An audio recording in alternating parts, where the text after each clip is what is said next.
And look, a good psychologist doesn't suggest why you're coming in. A good psychologist asks a question like, what brings you in?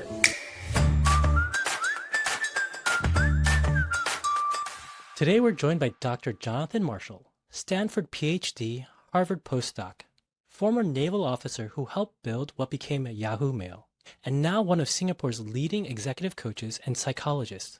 John uniquely blends clinical psychology with leadership development to help people live and lead with greater authenticity. You became a coach to help people, but no one told you how to build the business behind it.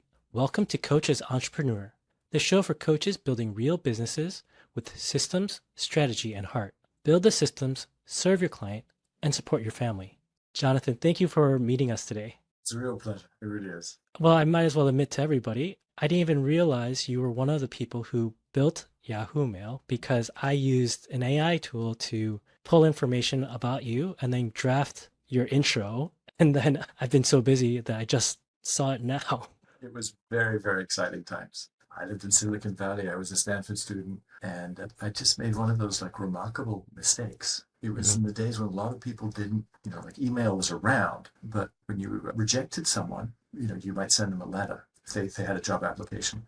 But if you accepted someone, you would phone them. That was just the protocol. Yeah. And my phone number, two numbers in my phone number, I transposed on my CV. They got them the wrong way around. But what an incredible mistake. So I was sending out all these applications. I was like so down. And there was this lady who was bugging me to try and help her book an auditorium at Stanford. And one night, it was a Friday night, and I was stressed. I didn't have a job yet. And I said to her, look, I'm doing this for you. Can you give me a job?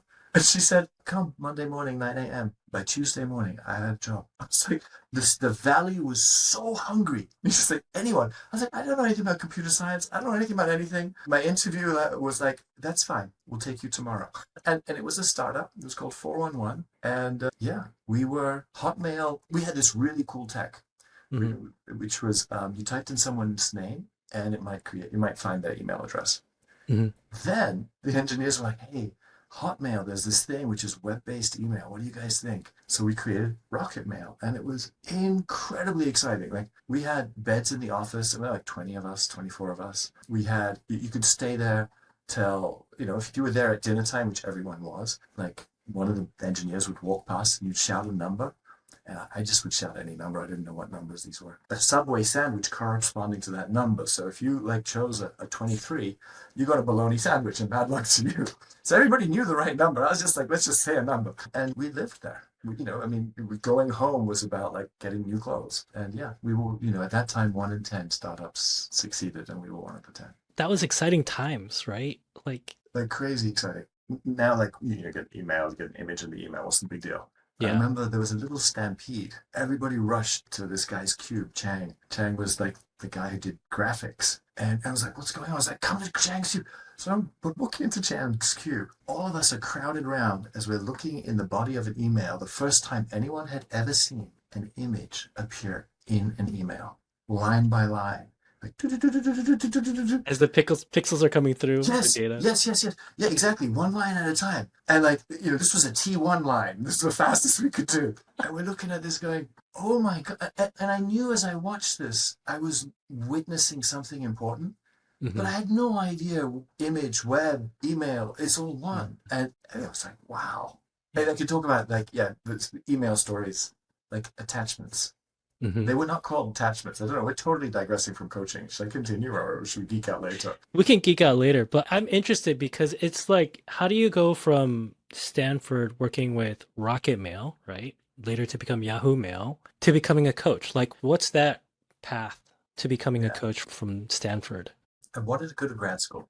And so had things been slightly different, like my buddies, they made enough money to retire by the time they were 28, 30. I didn't get to enjoy those spoils because I went off to grad school. And sometimes I scratch my head and I go, it'd be nice to retire, right? Or at least to have the money to retire. But I never regretted going around to grad school. And my bachelor's was in psychology. My doctorate was in psychology. And I spent time being coaching in some ways as part of psychology. I had my postdoc stationed at Harvard Business School, where people were coming in not just for psychopathology, but Like I remember one guy saying, I looked at his intake form and it had a lot of good reasons for him to be in therapy, like his cocaine use, his alcohol use. Like there were a number of things. I was like, wow. And I was dumb enough to say, oh, what are you here for? Is it the alcohol? And he was like, no, I'm fine with my alcohol intake. And I'm looking at it going, and I'm like, the Coke? And he's like, I am fine with my Coke. And look, a good psychologist doesn't suggest why you're coming in. A good psychologist asks a question like, what brings you in? Hmm. I had a long way to go. And he goes, I'm here because I'm the top student. And I'm like, and why are you seeing? And he's like, because someone's catching up. And your job is to help me kill him. And I was like, what?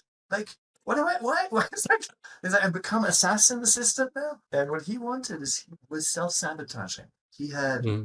been this ace student, this play hard, work hard kind of guy. And he was handing assignments in late for the first time. He was dropping the ball in different ways. And he was at the final furlong. He was close to graduating. And if you graduate from a place like that, top of class, you've set Yeah. yourself apart from the pack. And he was self-sabotaging. I mean, I think the story is fascinating. And I can tell you because I've given you enough anonymous data that it would be impossible to track him.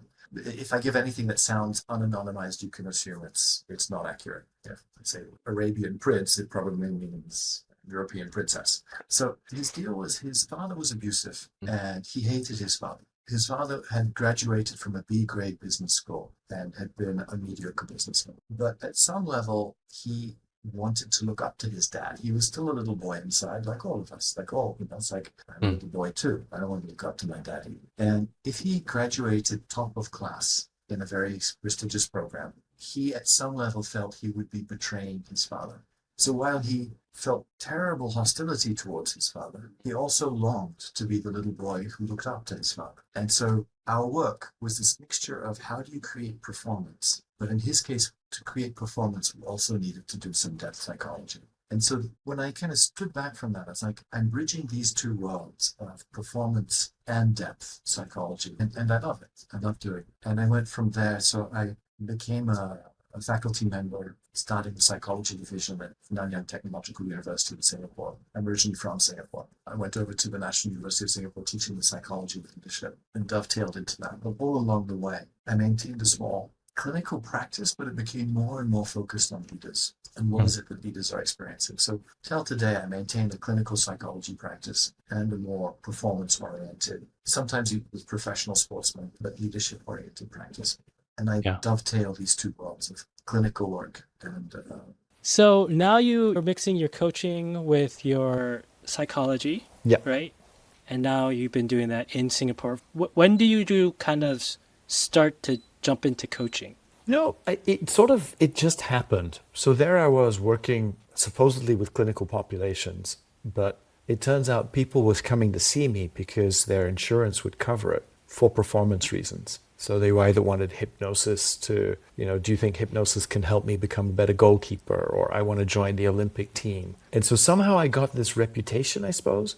So people at the university were coming in not for psychopathology. And so I kind of go, I didn't have any ICF qualification, but I was retooling what I had learned as a clinician and applying it in a related but different space. And I was like, okay, this is surely what coaching is. And so Yeah. when I eventually became a faculty member and started teaching leadership and helping people with their leadership skills, I was like, I think I need to take a coaching qualification now. I'm teaching this stuff. And Yeah. eventually I did take a PCC with the ICF, but in some ways it bled into what was intended as a clinical practice. I think the world of coaching takes a lot from a number of different areas, right? Like, so I think sometimes they take it from just philosophy and from psychology and just sometimes just common sense, right? But specifically, psychology very like hand in hand walk with coaching, I think. When Many you've coaches been, don't know that. And I've heard many, many coaches say, oh no, we don't do psychology, as if like that's for the dribbling, blithering idiots, We do the good stuff. And I'm like, the journal articles from the coaching world are often like kind of just taken from the clinical world and reapplied. And that's great. But the arrogance I find a bit shocking. I don't know, like you will always meet people who are arrogant about what they do, I think. That's true. Like, people are people, and it doesn't matter if you're in sports or in a school or coach, right? People are people. I'm curious, so you've been coaching for a number of years now. most of the people I've talked to, right, they have the stories of like they remember that stick in their mind for a variety of reasons. The stories of lives that were changed because of they worked with you, and sometimes the client that you selected and to work with that you probably shouldn't have. Do you mind sharing one of those stories with us? Oh gosh, I mean, the thing is, my stories blend clinical with coaching because I do Hmm. both. So it's a bit hard to give you a pure coaching story, but I'll do my That's best. okay. It is okay? Yeah. Okay. Yeah, that's fine. Did you get the story just now, the one on the that Yeah, came we okay? did. Okay. So I was full-time faculty teaching leadership, and my contract was up for renewal. And so a little bit of question, do I want to keep doing this? Because I like doing the applied work. And I got a call from a colleague in the Philippines, and she's like, Jonathan, would you like a coaching contract? Now, as full-time faculty, I only had 1 day a week to play outside of my faculty role. And so I'm like, come all the way to the Philippines from Singapore. I'm like, what's this about? Why me? And she was obviously a bit annoyed. But I was like, what have I done? She's like, well, it's you because you're smart, you're male, and you're a bastard. I was like, why are you annoyed with me? And it turns out that she had tried to coach these two executives. And Mm, so she asked me if I could take over. So it was kind of like, I want to give it to someone who, we're okay to mhm. fly you over to do the coaching. So every 2 weeks or so, I'd get flown over business class to Manila. I was treated like a king. Like someone would Mm, meet me at the airport, and I wasn't used to that. I was just a faculty member. And mhm. it was great. And it was important in some ways because it helped me take the step into becoming a coach and leaving full-time faculty. But I Right. remember one of the clients was a gentleman who had been promoted very quickly to a senior role, and he pounded his fists on the floor in complaining about the performance of his reports and throw files. It was real old school, and people were leaving the company. And this was not the kind of company which was like that. It was a company with a lot of warm vibes. It was just this wasn't going to work. And the head of HR said, your job is to try and give me 2 more months because he's already fired. Your job is Oh. to make this painless. I have to find a replacement. And I was like, wow, okay. And it was a tough engagement. Like in the chemistry meeting, it was Mm, quite obnoxious. And mhm. eventually I say to this guy, why do you think I'm here? And he said, so that a white man can make me greater. And I'm like, is that right? I said, well, I understand it's because you've already been fired and you haven't been told. And my job is to try and give them a less painful few months. But if you want, maybe we can try and make this better than that. And I think he realized I was being honest. And I didn't feel it was a breach of confidence. Like in the Mhm. circumstance, this was already a failure. Mm, And it was a difficult engagement. And in about session 6, we did a guided meditation. Myself, I've spent at this point, I think, about 9 months in silent meditation retreat. And so bringing in some of those practices into a coaching arena feels very comfortable for me. mhm. And he suddenly started to breathe very heavily, and his anxiety came quite high. And again, Mm, being a clinician, I was fine with this. If I hadn't got the clinical training, I might have been a bit concerned. And he started to have a bit of panic and then burst into tears. mm. And he says to me with a croaking voice, and I can feel kind of tingling as he said, I know why I'm a bastard to all of them. And I said, why? And he goes, I'm a bastard to me. And it was some kind of a crack as he felt his own sense of sort of criticism towards himself and hostility towards himself and awareness of how he was projecting it on others. Yeah. About a month and a half later, his wife, his daughter, and the aunt that he and no one else liked all talked about how he had changed. And it was one of these like really, I think only a few times in your career does one have the privilege of seeing a dramatic change.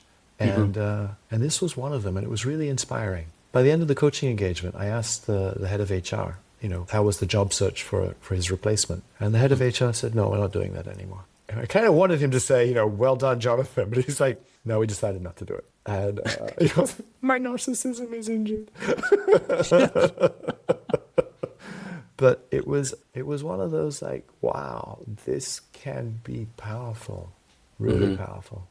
I'm curious because in psychology, like the differences between psychology and coaching, I think there are a few big ones, but I'd love for you to, could you explain like what are the primary difference between psychology and coaching?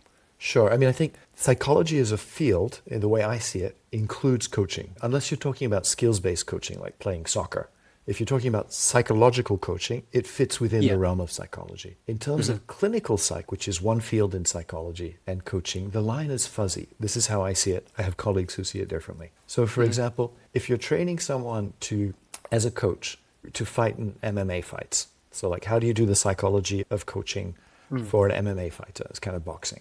That is more coaching and not really clinical, but in that space, you do get clinicians who are taking the tools of psychology and applying it there. So it's not that it's pure coaching, but it's more coaching. But there's a whole end of the swimming pool, which is not where coaches should tread, but they do. So on the high end, the performance end, I'm like, that's largely coaching, but if clinicians go there, I'm like, so be it. But in the realm of severe pathology, anybody, or moderate pathology, depression, anxiety, alcohol, schizophrenia, suicidality, that the dark end of the swimming pool is where coaches should not tread, in my view. They should refer. And the line between these two is at best fuzzy. So one of the things that I am very keen on is that coaches should get sufficient training to know when to refer. But there are a lot of reasons not to do that.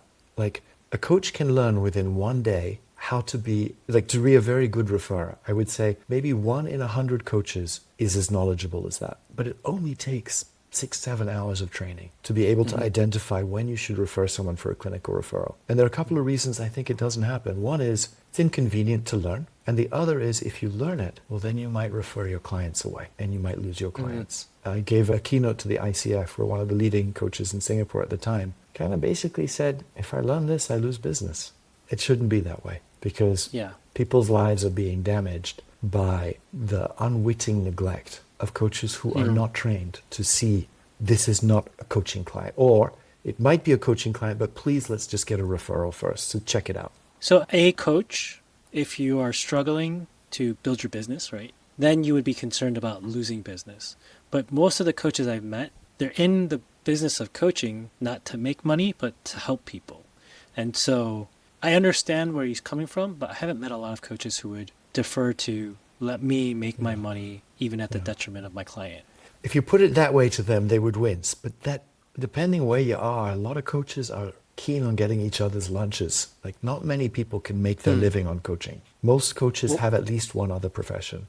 So that's interesting that you say that. Why do you think that is? And what have you seen in the industry about it that makes it like that? I think it's hard to make a living as a coach for most people. And so if you're a trainer as well, you do workshops or you've got another profession, that all makes it all possible. But, everybody wants the big ticket client. Everybody wants to be able to charge $1,500 or, I don't know, Tony Robbins, I think, charges $20,000 an hour. Like, everybody's heard of that.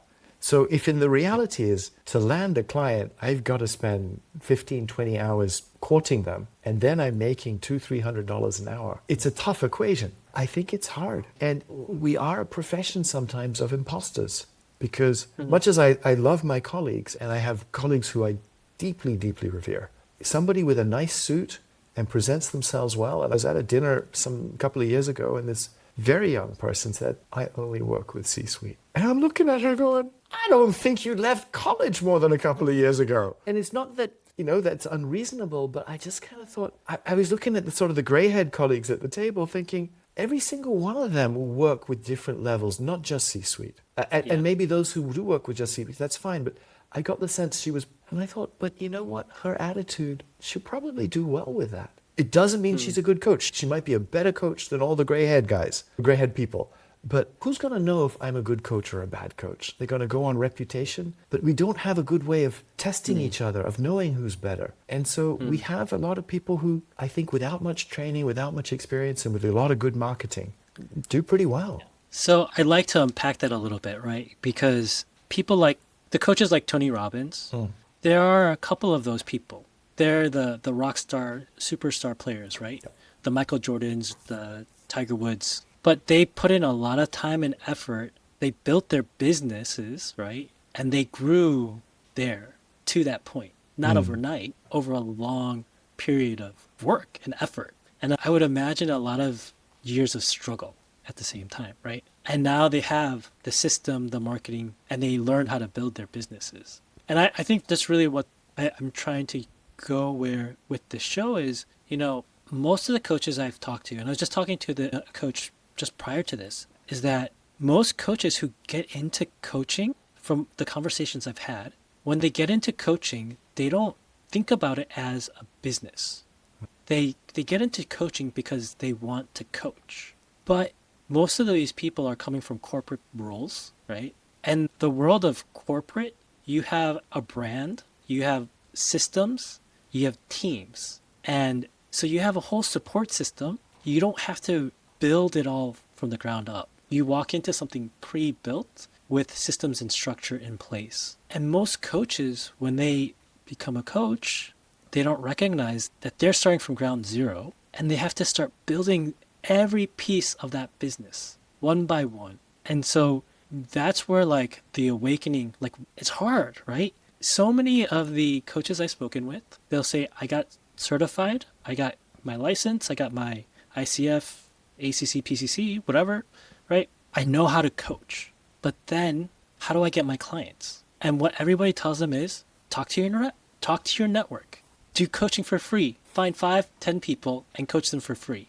And one part is, yes, you need to get the reps in, you need to practice to get good, right? Like as a clinical psychologist, I assume you did some training as a student as you were getting certified, right? Oh, 3,000 hours, which is why when That's a you look lot. at coach training is 60 hours of training and 40 hours perhaps of practice. It's not 1% of the clinical psychologist. Yeah. So like again, I understand why businesses tell them to Yeah, do it no, for I'd free. say like But to yeah. be honest, that method, disaster. It's a disaster. Yeah. No, cannot be that way. Like coaching is hard to get into. Like you might be the world's greatest coach, but it doesn't mean you're going to get the client. So when I think of Tony Robbins, I don't think of Michael Jordan. Like he's a Michael Jordan in terms of the splash. He's created an incredible splash. But is he a good one-on-one coach? I don't know. Maybe he is. But because he's got the marketing machine, he'll get the clients. You know, who are the greatest rock stars at coaching? They may be people we've never heard of because they may not have that splashy machine. Yeah. And so I think when people are saying to me, oh, I'm thinking about becoming a coach, I generally say, if you're going to make a career shift or you're going to go into that, keep your day job in some capacity. Find a way of coaching. Let's say you're a lawyer. Find ways of coaching other lawyers. Get that network going. Don't think when you get your whatever qualification, it's anyone's going to be hunting for you. The best you can do if you want to hunt is join a coaching firm where they will feed you clients and they'll take a big cut. And those jobs are not easy to get. And the cut is big because those firms know they are offering something great. They're getting people who are coaches are often not the kinds of people who are good at marketing. And so they're going, that person isn't going to be good at marketing. We are saving them. So they're going to get a small proportion. Like when you do this, stay close to your day job. Don't lose the connections there. Work with that, integrate. If you are in a bank, bring coaching into the bank or whatever it may be. But to try and go fresh, it's tough. I 100% agree. There were 2 coaches I've met in the last year. They started their practices within the last 2 to 3 years. They have since returned to their previous professions, right? And it's because it started off strong and then it got hard. And that is because they did a lot of front end effort and then they started coaching, they got busy, and then they didn't continue putting the effort into building of the business, and then it drops off. Like so many coaches, I talk with them and there's this pattern, right, of up and down, the feast or famine. It is because, right, you put a lot of effort at the beginning to build the business, to get the word out, to find clients. You get super busy, but in that busyness, you're like, I'm doing the work. It's great. It's just going to keep going, right? And then the contracts end, but you haven't continued the business building. Now there's nothing. So I was going to ask though, I was curious for you, right? Because you've had your day job and you're talking about, coaches and marketing, right? How do you feel about the idea of like marketing yourself or sales calls? Oh, I hate it. Like, it's so not my personality. I mean, my mother, one day I said to my Mom, I've raised my fees and people are paying. And she's like, really? She said, because she think of me as a psychologist. And psychology coaching, I just put it in the same bucket. She's like, Jonathan, I'm not sure about medicine for profit. And I was like, Mom, and it was charging a fraction of what I'm charging now. And so this whole like feeling of like marketing myself and feeling bad about it. And I never really had to think about it. I had a waiting list actually until she got sick and passed away. And since then, I took quite a bit of time off. I haven't been on the path. I don't have a waiting list anymore. About 9 months ago, I started to use LinkedIn and thinking LinkedIn will be a way because like in terms of sales calls, if someone says to me, hey, can we talk to you about coaching? I'm like, great, I'll show up. But I've never been proactive. And so now I'm thinking, maybe I need to be proactive. My fees are perhaps higher than is comfortable for many. Maybe that's what I should be doing. But it's not my personality at all. And even like posting on LinkedIn where I'm told by people, put a photo of yourself with your article, it's really hard. And I relate, right? As an introvert, as someone who's always been in operations and systems, I relate. My preferred spot in school was next to the wall. Yeah. Right? So the idea of building a business to do this podcast was so hard because you have to get out there and be comfortable with showing up and talking and to be seen. But I'll tell you a secret. The more you do it, the easier it gets. Yeah. Right? And in the US, are you familiar with NPR, I assume? There's a podcast I love called How I Built This. Oh, I don't know. And the host, Guy Raz, he wrote a book.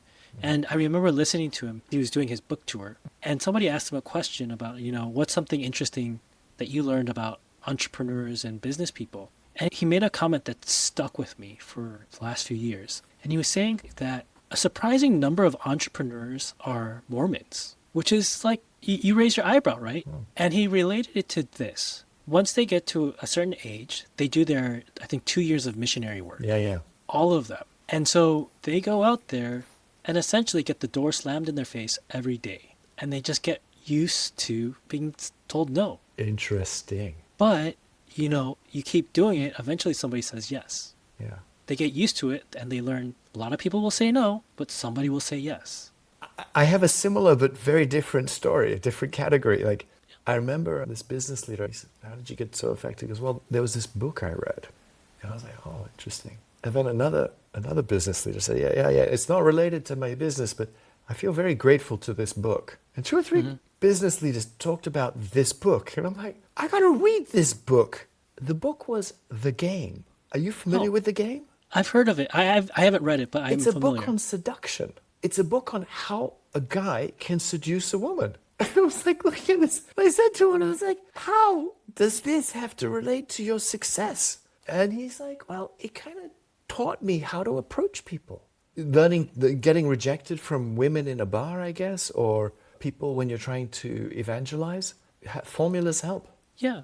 But the other thing to realize is that it's a numbers game too, right? Yeah. So you need to be comfortable as a business owner to put yourself out there to as many people as possible. Yeah. Be rejected or even just not even seen. Yeah. But if you do it enough, there will be some percentage of that audience that will see you. But if you're not doing it at all, no one's going to see you. No one's going to see you, right? Another coach put it this way is like, if you want to find a wife and you stay at home all the time, what are the chances you're going to find a wife? They're not going to come up to your door and not be like, hey, marry me. It doesn't happen. And so as business owners, as coaches, that is part of the job that you need to do is go out there. Yeah. Or hire someone to help you do it, perhaps. Yes. I've never kind of done much of the hunting, but I can see it's valuable. Yeah. And I go back and forth on that. I think it's very important to find the right advice, right? To get advised and get to consulting on how to do it well. But again, as a business owner, you can hire somebody to do it for you, but if they go, you don't have anything to fall back on anymore. Yeah. So to a degree, yes, but you should always know the basics of what they're doing so that if you needed to hire somebody new or had to take it on for yourself for whatever reasons, right, you can do that. Yep. But yeah, it's a skill and it's hard being an entrepreneur. It's hard to be a coach, right? Yeah. Because you have to be good at coaching and then you have to do your finances, you have to do your IT, you have to do everything. Yeah. I don't think it's easy to transfer to a PA. Like, I once tried to hire a PA because I would really benefit from someone who's good with admin. I'm sure there are firms which specialize in helping coaches, and maybe I should find something like that. But one, do I want to trust them with the client identities? Do I want to trust this? It's hard to work out how to work with someone in a field which has so much confidentiality associated with it. But yeah, I think having a PA is probably a very good thing. It's not something that I do. Well, I mean, so let's kind of segue, right? Because you could hire a PA or a personal assistant, virtual assistant, or executive assistant, right? Sure. Yeah. An assistant, someone to help you. Yeah. But you know that there's always AI. Well, yeah, AI is now becoming super helpful. But actually, it's been crazy helpful. Unbelievably helpful. You didn't become a coach to be a marketer. But if you want to build a sustainable business, you need a system that works for you while you're coaching. CoachOps is designed to help you go from unpredictable referrals to a reliable marketing system without it feeling pushy or salesy. If you're ready to build something systematic, visit kyber5.com/CoachOps.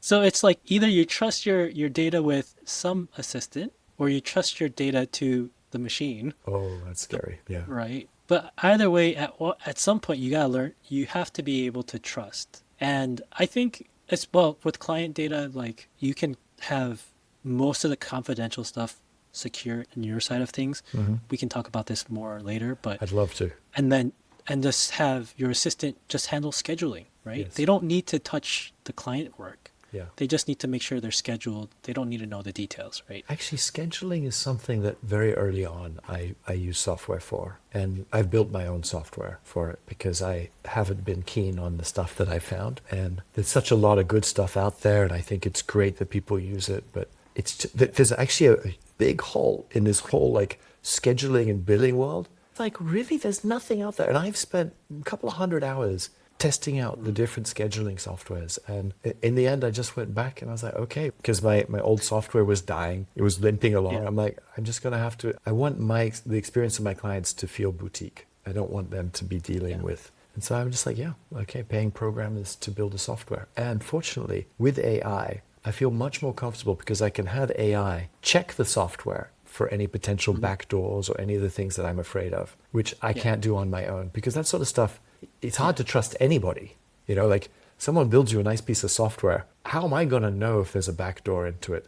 But with AI, it adds a level of confidence. Yeah. So as we're talking about AI, right, the whole world has been changing because of AI, good and bad. And there's a lot of people who have this fear of using AI because it's this scary thing. A lot of people are afraid that it's going to take their jobs. For one, with your clients, how do you see their interaction, or what are their fears, or what their thoughts about AI in their world? Oh, it's among my clients, so that's different from me. It spans the gamut from fear, like less and less human interaction. And when we have AI that's connected to our pleasure centers, we won't even have partners or sex. Hearing about that kind of stuff from people who are very deep thinkers in this area, it has some gravitas. But I also have clients, and again, like including clinical clients. I think of one lady who had a breakup with a man with whom she was just about to have a baby, but is very techie. And this person poured her world into AI, like Claude and ChatGPT. And at the end of a month where she spent many hours a day processing her grief and her pain, had such a level of insight into who she is and how she affects people. It was incredible. Now, I'm not suggesting for a moment that an AI should replace a human yet. One day, maybe. But right now, no. If there's a clinical, I think maybe do it in tandem with a clinician. But I was so deeply impressed. And that was a few months ago. And I understand that AI a few months ago is unimaginably behind from where, we are far, far ahead now from where we were 3 months ago. So I think it's, like it or not, bad impacts or not, there are some incredibly powerful and good impacts.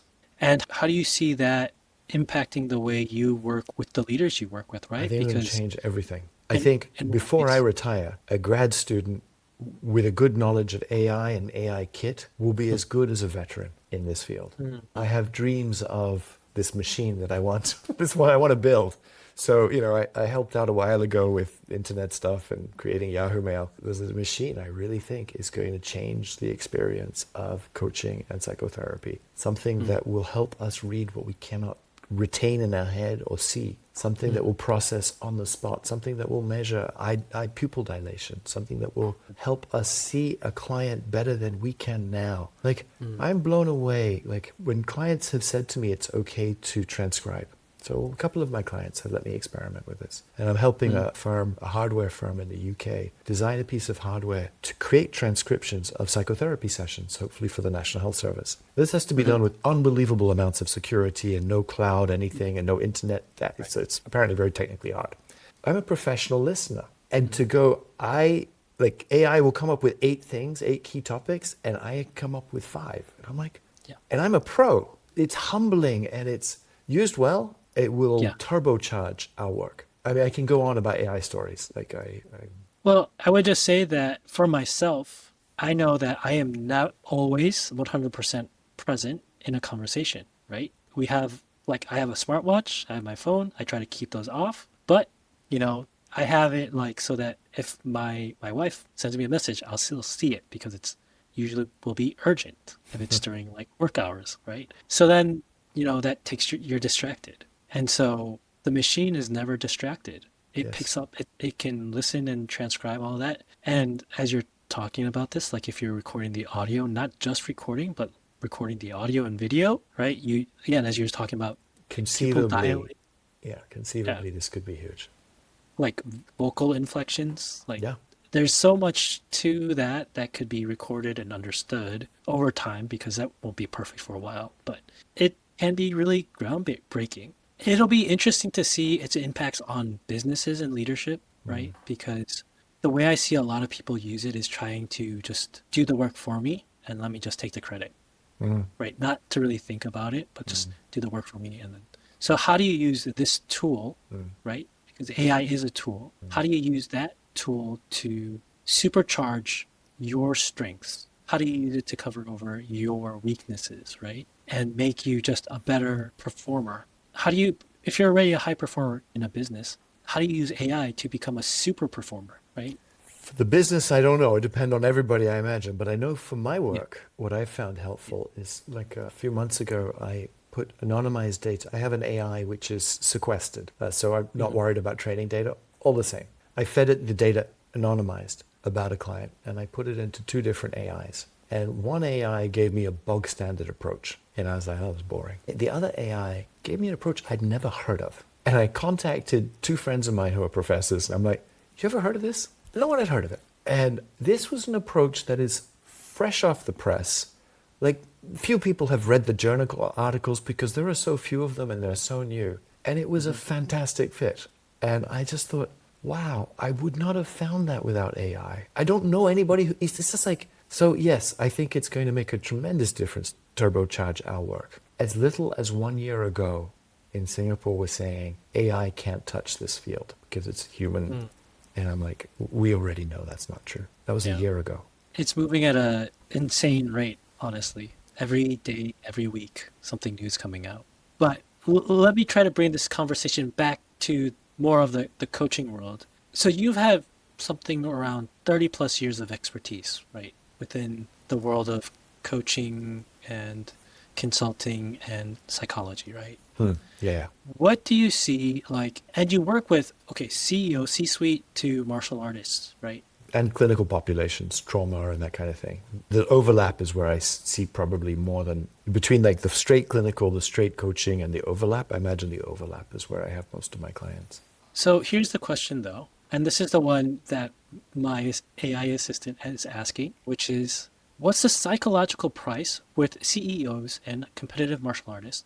What's the psychological price that high performers consistently underestimate? And how do you help them recognize it before it's too late? Oh, so what is the price of success?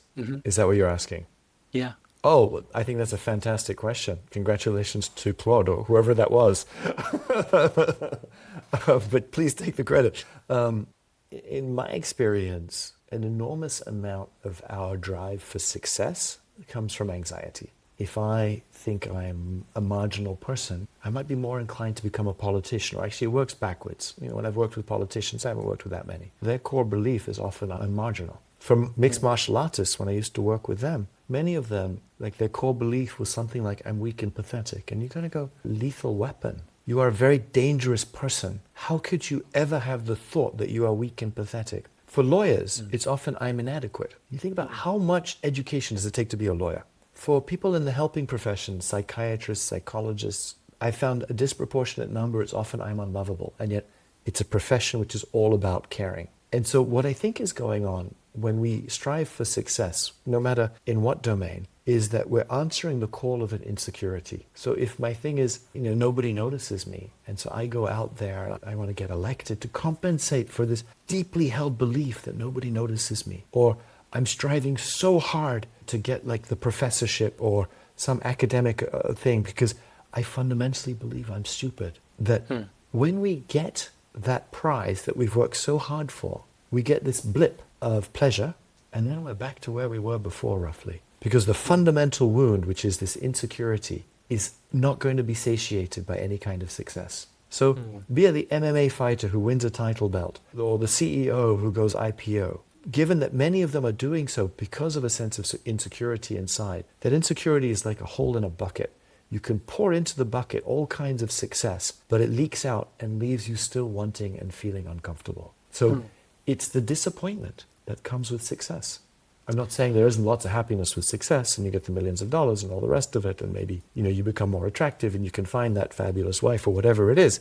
But the fundamental feeling inside is often dissatisfaction, particularly if you're driven by that anxiety, which is the case for most people, I think. That's really interesting.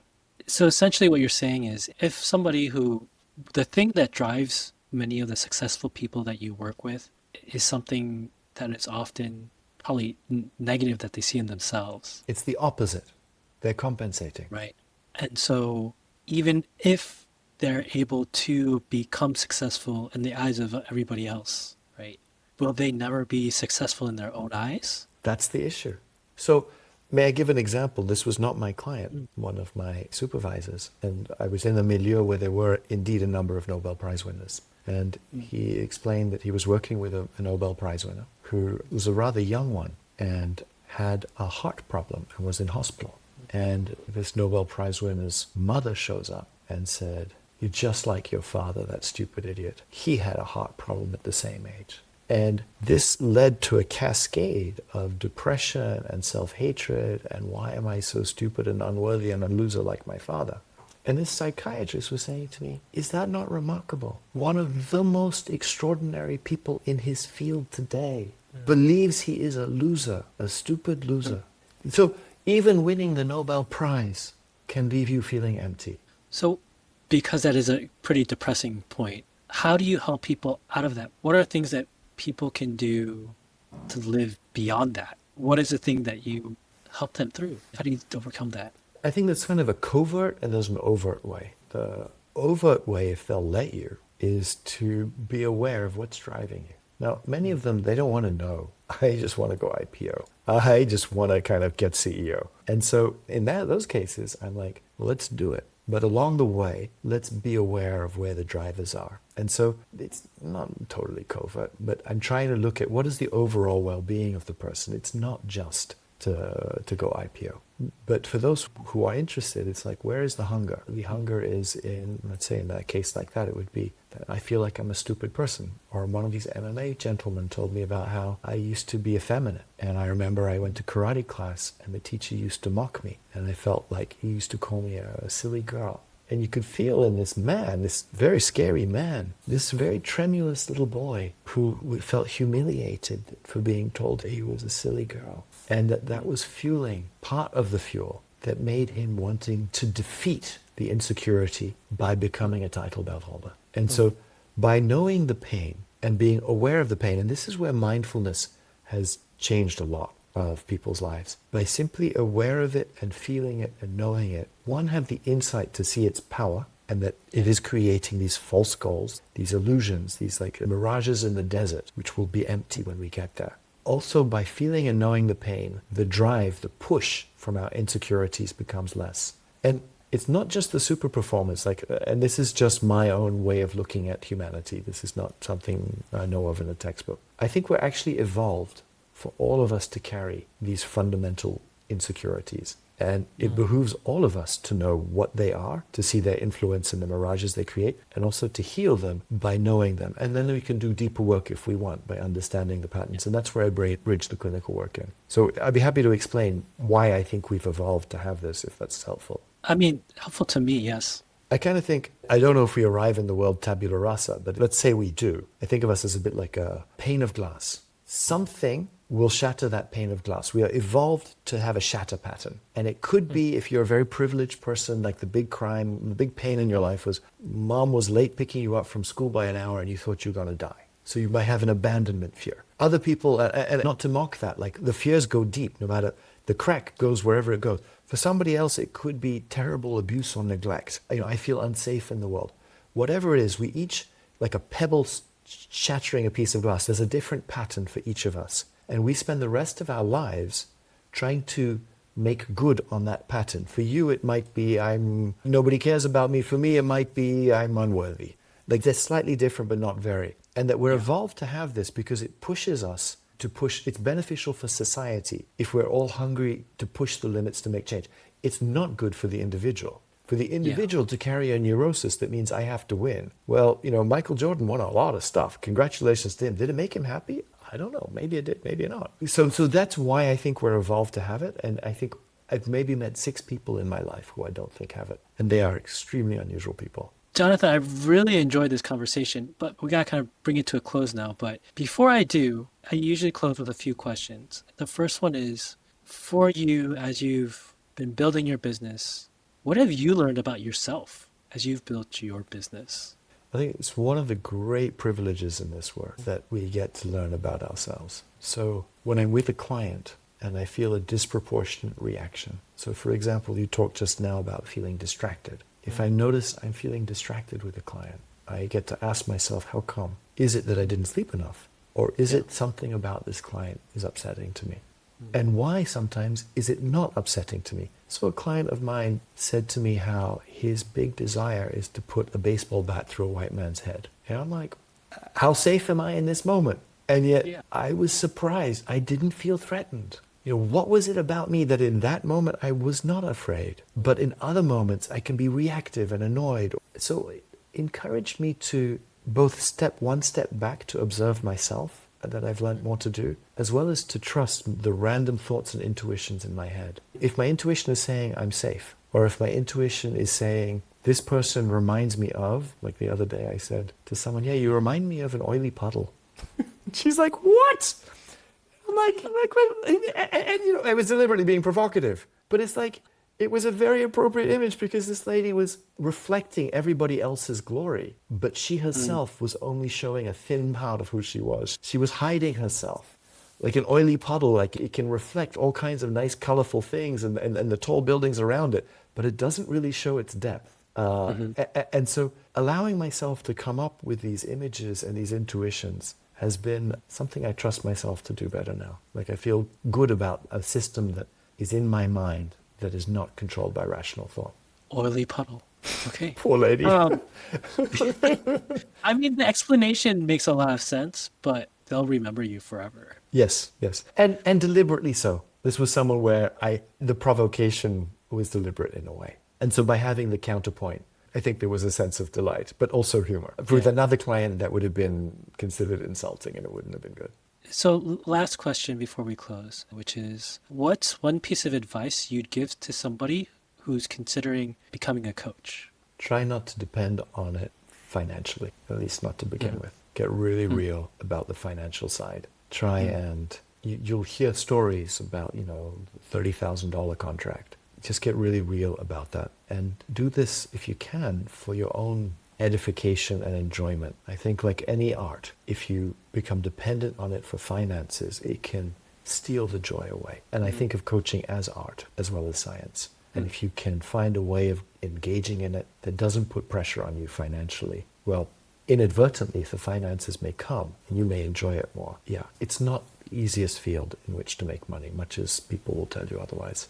Dr. Jonathan Marshall, thank you so much for your time today. This It's has been been a wonderful. real pleasure. Before we close, if anyone wants to reach out and connect with you, how could they do that? Marshall.com.sg. That's, yeah, be a Okay. pleasure to be in touch. I work with people internationally online as well as in person in Southeast Asia, and sometimes travel to Europe for clients. All right. Jonathan, thank you so much. I really appreciated your time today. Until next time. Cool. Take care. Want to stop guessing and start building a marketing system that actually fills your calendar?